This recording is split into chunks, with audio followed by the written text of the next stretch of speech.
kedua, titit itu yang menentukan masuk neraka apa masuk surga. Titit yang disunat itulah penggenapan hukum Torah.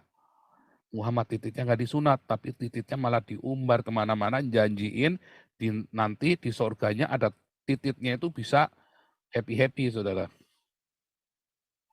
Nggak taunya, itu hanya cuman mimpi. Gara-gara titit Muhammad masuk neraka, pengikutnya juga masuk neraka, saudara. Gara-gara titit mantunya pun diembat, anak kecil pun diembat. Gara-gara titit, saudara. Sementara Tuhan Yesus, ya, dia merasakan kelemahan-kelemahan kita. Dia bertanggung jawab dengan tititnya. Anda mau ikut orang yang bertanggung jawab dengan tititnya, apa orang yang tititnya di...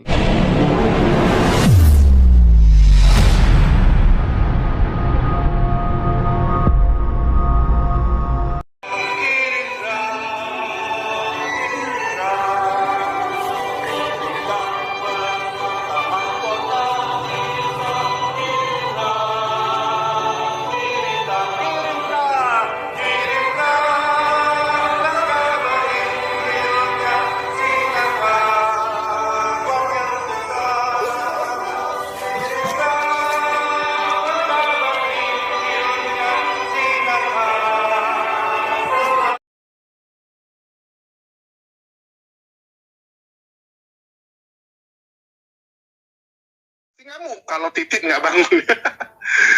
Terus saya ketawa, saya bilang cewek ya, saya ketawa terus saya bilang iya ini cewek kan. Terus dia tulis dia sudah WA saya pakai nama lain, tapi nanya-nanya sama soal titit ya. Dikasih hitam tititnya ya, luar biasa nih pendeta HTD. Terus saya telepon dia. Oke, jadi jelas ya bahwa pendeta HTD sudah katakan ya mereka ini pasti akan marah kalau perempuan.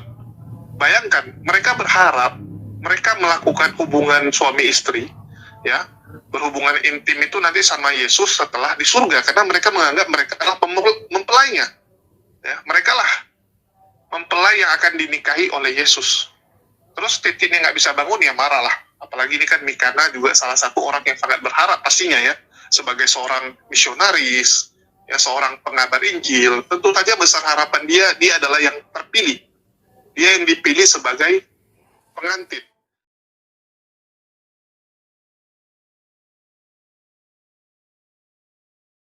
Jika logos itu ditambah agape, itulah jadi rema. Orang yang terus melimpah dengan rema, maka jadilah dia kepenuhan dengan Roh Kudus, saudara. Itu namanya kepenuhan Roh Kudus. Sehingga tititmu bisa kamu kendalikan, saudara. Tanpa saudara kudu, kalau Anda belajar orang kejawen, orang Buddha, Anda kudu mukso, saudara. Mati geni, saudara. Supaya bisa mematikan seluruh keinginannya, Anda pergi ke naik gunung, ya menyendiri berbulan-bulan, bertahun-tahun, sampai dagingmu mati, sampai titikmu mengecil, saudara. Kalau bisa malah titiknya mengecil. Enggak, dalam kekristenan enggak begitu, saudara. Hiduplah di dalam cinta agape yang melimpah. Logos itu yang kamu baca, firman Tuhan yang kamu baca, itu tiba-tiba puff jadi rema. Dan Anda akan penuh dengan Roh Kudus. Roh Kudus itu yang akan membuat Anda menguasai semua dagingmu, saudara.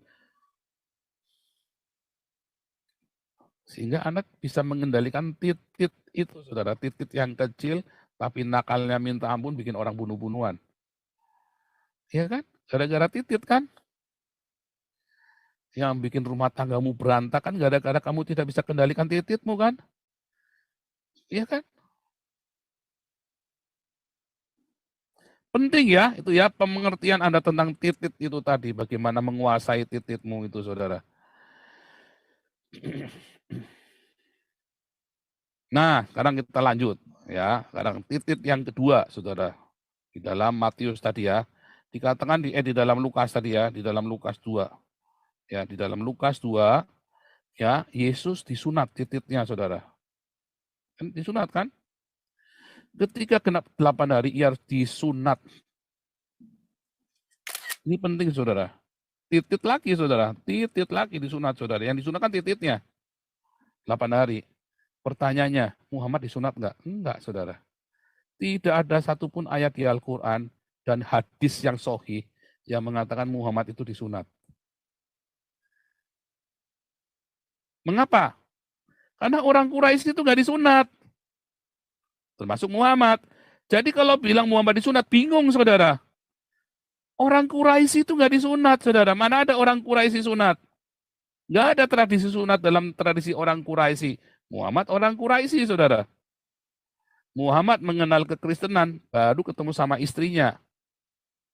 Ya kan? Fatimah ya. Baru ketemu sama si Fatimah, maka si Muhammad, Fatimah. Siapa namanya istrinya? Jadi lupa ya, pokoknya istrinya itu yang Kristen itu kan. Dan nggak disunat. Artinya Muhammad memang nggak pernah sunat. Bohong kalau Muhammad bilang berapa umur 8 tahun, 7 tahun, apa berapa tahun itu disunat. Apalagi Muhammad sunat dari lahir. Nah, adanya Muhammad sunat dari lahir itu rada masuk akal. Itulah hipospadia. Hipospadia itu adalah kelainan titit, saudara.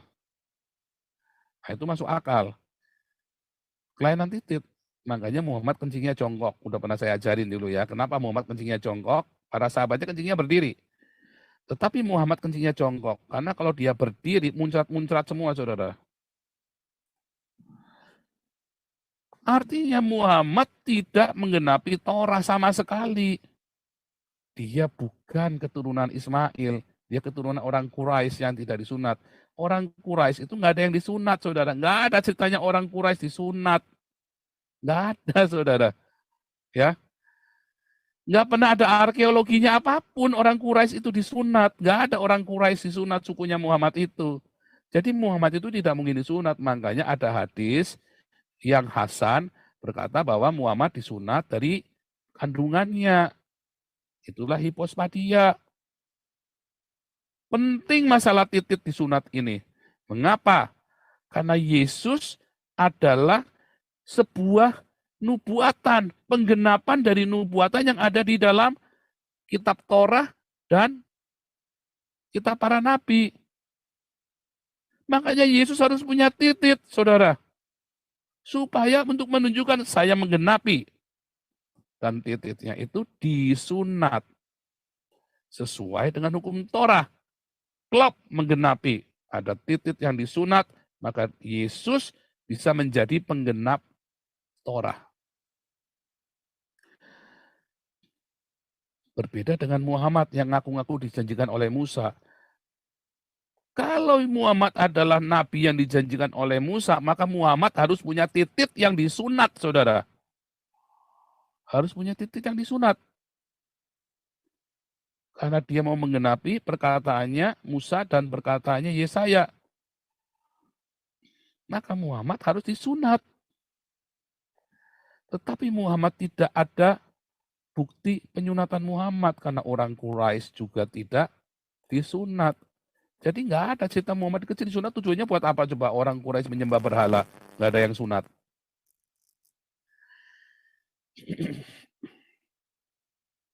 Nangkep nggak Anda?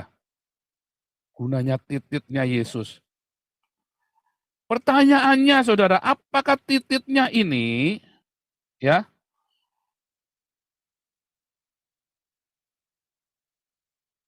gunanya cuma buat nge-seks doang? Apakah titit gunanya hanya buat olahraga bebe, saudara? Itu kalau Anda balik tadi ke yang pertama, titik yang pertama. Kalau Anda tidak bisa menguasai hawa nafsumu, maka itulah Muhammad adalah nabi pendosa, saudara. Nabi pendosa. Dia adalah orang penyesat yang luar biasa. Dia tidak mengajari umatnya untuk mengendalikan tititnya, saudara. Bahkan dia ngiming-ngimingin di sorga tititmu tuh bisa unyak-unyak, bisa kemana-mana, saudara. Dia ngajari umatnya buat memuaskan hawa nafsunya. Kristen, istri satu saja. Kamu komitmen setia sampai mati. Itulah agape, saudara. Cinta tak bersyarat. Lah kalau istrinya nggak bisa punya anak, nggak bisa keturunan, itulah cinta tak bersyarat, saudara. Lo kalau kamu cinta tetapi asal istriku bisa olah-olah bebe, kalau istriku nggak bisa olah-olah bebe, nggak punya anak, ya aku kawin lagi, rugi saya. Itu namanya cintamu bersyarat. Itu cintanya Muhammad, cinta yang kudu ada punya anak. Kalau nggak punya anak ya kawin lagi. Padahal istrinya di madu, sakit hati, saudara. Sakit hati, saudara. Sakit hati. Makanya Muhammad tititnya masuk ke 23 lubang. Yesus enggak, diajarin tititnya. Ya, makanya Yesus berkata, ya kan, ada orang yang nggak bisa kawin dan ada orang yang memutuskan untuk tidak kawin. Itu semua karunia dari Tuhan. Kalau Yesus sampai kawin punya anak, kan jadi runyam, saudara.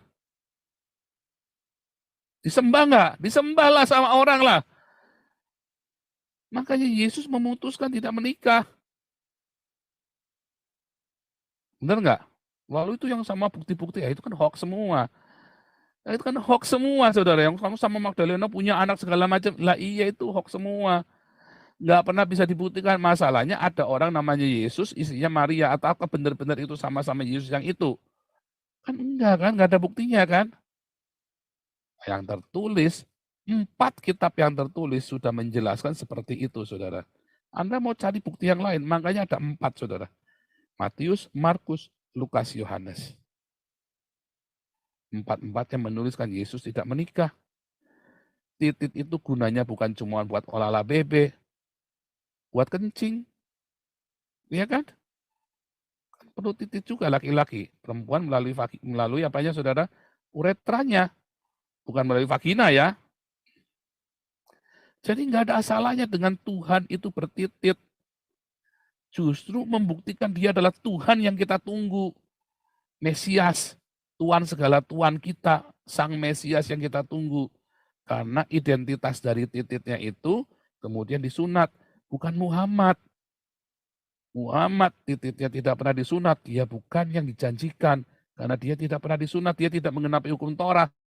Bisa orang Yahudi nungguin Muhammad, saudara. Muhammad aja nggak disunat. Buktinya aja nggak ada Muhammad disunat.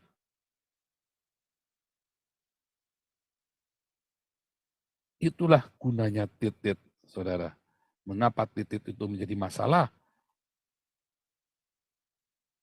Ya, lalu orang Islam menghina-hina titit itu, saudara.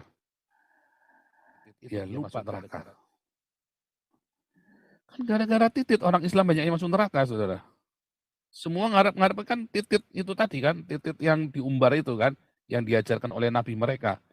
Padahal titit yang diumbar itu ada di neraka, saudara. Gara-gara titit orang Islam masuk neraka, saudara. Gara-gara titit Muhammad masuk neraka. Gara-gara tititnya Yesus itu yang disunat, karena dia ada dari Torah. Karena orang kalau mau melakukan Torah, kudu disunat. Makanya pendeta kalau mau perpuluhan, harus disunat dulu, saudara. Kalau nggak sunat, nggak bisa. Nggak berguna perpuluhanmu.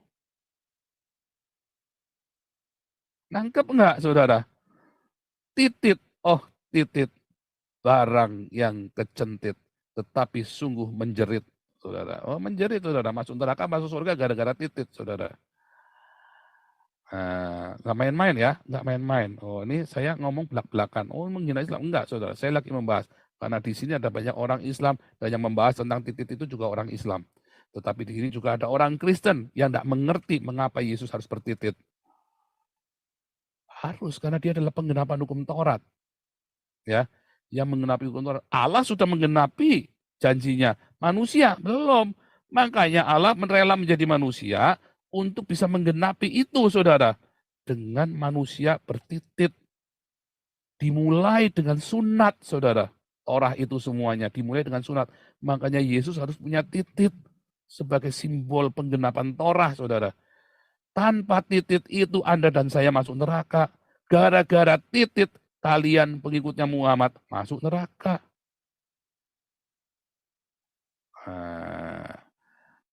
Jelas banget ya. Patos banget. Anda kalau masih belum mengerti, memang takdirmu di neraka. Kalau belum mengerti juga, saudara, sudah sejelas ini. Iya kan? Sudah sejelas ini Anda masih nggak ngerti juga. Memang takdirmu di neraka, saudara. Tetapi saya berdoa supaya Anda mendapat pencerahan tentang titit ini, saudara. Bahwa titit itu bukan untuk diumbar, saudara. Tapi titit itu adalah untuk di-manage, dikendalikan. Bagaimana memanage-nya? Anda harus penuh dengan Roh Kudus, yaitu rema. Rema itu adalah logos ditambah diakonia. Jadilah rema. Logosnya Yesus, bukan logosnya orang lain. Ya. Yang kedua, titit itu yang menentukan masuk neraka apa masuk surga. Titit yang disunat itulah penggenapan hukum Torah. Muhammad tititnya nggak disunat, tapi tititnya malah diumbar kemana-mana, janjiin nanti di surganya ada tititnya itu bisa happy-happy, saudara. Nggak taunya itu hanya cuman mimpi. Gara-gara titit Muhammad masuk neraka, pengikutnya juga masuk neraka, saudara. Gara-gara titit mantunya pun diembat, anak kecil pun diembat. Gara-gara titit, saudara. Sementara Tuhan Yesus, ya, dia merasakan kelemahan-kelemahan kita. Dia bertanggung jawab dengan tititnya. Anda mau ikut orang yang bertanggung jawab dengan tititnya, apa orang yang tititnya diler kemana-mana? Dari lubang ke lubang. Itu pun kalau Muhammad punya titit, saudara. Karena di Al-Quran juga tidak pernah disebutkan Muhammad punya titit. Serius ya? Nah, itu punya anak pakai jempol, saudara, sama pakai jari tengah. Wik. Itu anaknya siapa? Anaknya sahabatnya. Makanya di dalam hadis maupun di Al-Quran pun tidak disebutkan Muhammad punya titit. Istrinya Muhammad pun tidak pernah melihat titiknya Muhammad. Inang pengasuhnya Muhammad tidak pernah melihat titiknya Muhammad, saudara. Lalu nyunatnya bagaimana coba? Mungkin waktu lagi nyunat, karena nggak pernah lihat titiknya kan. Tidak seorang pun pernah lihat titiknya Muhammad, saudara. Jadi nggak pernah ada bukti bahwa Muhammad punya titit. Nah, balik lagi kan, gara-gara titit ini orang jadi kecetit semua ya. Kecetit menjadi cerit. Iya kan? Gara-gara titit, orang kecetit menjadi cerit, saudara. Repot, saudara. Nangkep nggak, saudara? Pakai akal pikiranmu. Logika yang sehat di dalam beriman. Ya, makanya Tuhan Yesus bilang, ya, Alkitab Kristen berkata, ujilah. Uji segala sesuatu. Pakai logikamu, saudara. Kalau orang mau nyunat, orang nggak pakai lihat. Gimana caranya? Tuhan Yesus jelas-jelas disunat, bilang, berarti kan ngeliat titiknya. Ada tulisannya, Muhammad nggak ada. Cerita beginian, disunat begini. Artinya Muhammad bukan penggenapan dari Torah. Bukan penggenapan dari janjinya Musa, Yesaya, dan nabi-nabi dalam Alkitab, Salomo. Karena dia nggak disunat. Terakhir yang ketiga, saudara. Yang ketiga. Artinya, ya, kalau Anda tidak mengerti makna dari titit ini seperti orang Islam, memang takdirmu ada di neraka, saudara. Orang Kristen yang mengerti mengapa titit ini harus disunat, ya, artinya dia mendapat keselamatan. Karena Yesus yang menggenapi hukum Torah dan kita para nabi. Sementara Muhammad adalah nabi palsu yang dinubuatkan oleh Yesus. Bahwa akan ada orang ngaku-ngaku, akulah Mesias, aku dibilik di padang gurun. Saudara ingat-ingat, hati-hati saudara ya. Saya ngomong ini nggak bercanda, nggak lagi moyokin orang, saudara. Saya ngomong dengan belak-belakan, dengan vulgar, supaya Anda cerdas. Anda para mu'alaf, supaya Anda cerdas bertobat, saudara. Ya, dan Anda orang-orang Kristen, jangan umbar tititmu, saudara. Aduh Pak, saya libidonya tinggi Pak. Hiduplah penuh dengan rema. Kamu nanti akan menguasai hawa nafsumu. Tititmu akan dikuasai. Itu ya. Tuhan Yesus memberkati. Luar biasa, saudara. Luar biasa. Pengajaran kita memang selalu Ngeri ya, ngeri sedang.